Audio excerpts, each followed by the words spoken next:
let's go to another question here, which is also on my list. What made Yoon think he could possibly succeed? Did he just completely misread the public, the political arena? Why did he think this could work? Um, as I said, I don't think he had a choice. The only way he can survive all this Myung Tae-gyun political scandal and his wife's scandal is to have power permanently.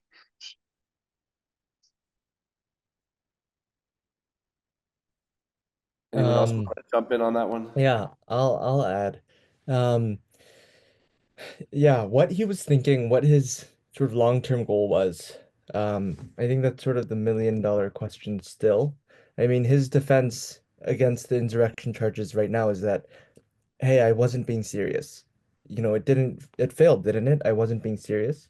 Um, but insofar as we, have to assume that he was being serious, or if we, consider the possibility that he was being fully serious, I think that, maybe a part of him thought that he could raid the election commission, which the military did, and if he could produce some evidence of election fraud, maybe that would justify declaring martial law. But it's still unclear, like whether he, really authentically believes election fraud or he's cynically using it for survival, like Chang said. Um, but if he really does believe that, I think that's, a possible path that he had gamed out.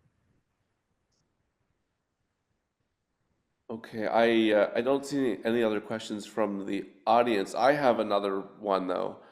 Um, Yoon is the first sitting president to be arrested, I believe. But I've gone back and counted. There have been 8 presidents since 1987, when South Korea became a democracy. Um, 3 of them have been jailed. One of those was also impeached. Then there was another one who was impeached, although that was struck down in court. Um, why has this office been so troubled in in South Korea's relatively short history of democracy? Uh, this is a track record that is probably among the worst in the world uh, for presidencies.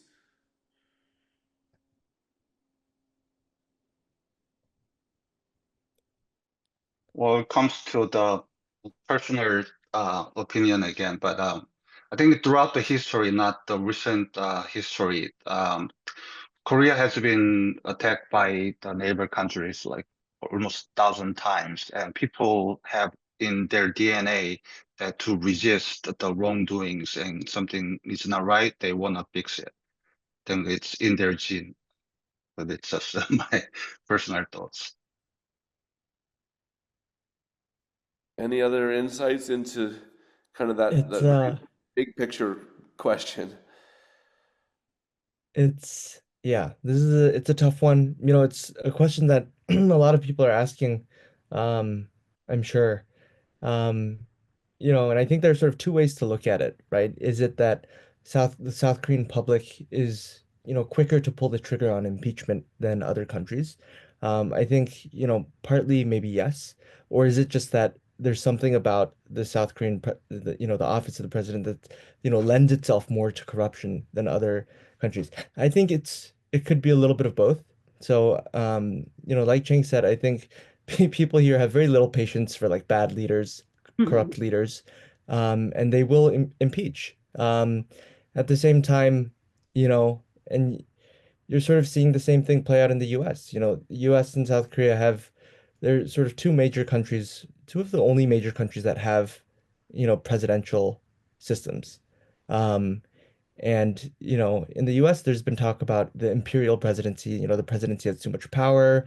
Um, all sorts of abuses can happen. Same thing in Korea. I think, the president, a lot of constitutional experts believe the president has too much power, and that lends itself to more political discord, which can create these sort of situations. I have have a another right question. answer to Oh, that go ahead, question. Jumin. Oh, sorry. No, Alan, just briefly, I like to mention that I don't. It's been a kind of trend, president after another president, is he gonna or she gonna survive? After he stepped, his or her successor is gonna, purge or investigate, find any kind of dirt to put that person in jail. That's become a trend in Korean politics. I think before Yoon declared martial, I think Moon Jae-in, the president before Yoon, was also not seriously not that serious, but he's been facing a couple of scandals around his daughter, and there is some kind of noise around his presidency. So there was always I think a question for every South Korean, whether this president, after he steps down or she steps down, gonna survive. But at the same time, I want to point out, this ideological divide in South Korea is still very deep since the Korean War, or so right versus left. It's been very rooted in Korean politics. So whenever there is a small issue, people just blow up that issue and use it as a political weapon against one another. So and impeachment is another weapon or tool um, for South Korean politicians to use against a president or something. That's a very interesting analysis. I that's fascinating. We have one more question, and I think this is a good one to end on, because I think our hour is up now. What is the mood in South Korea right now? Do you think the political crisis has affected public trust in government institutions, or is there more of a sense of enhanced confidence?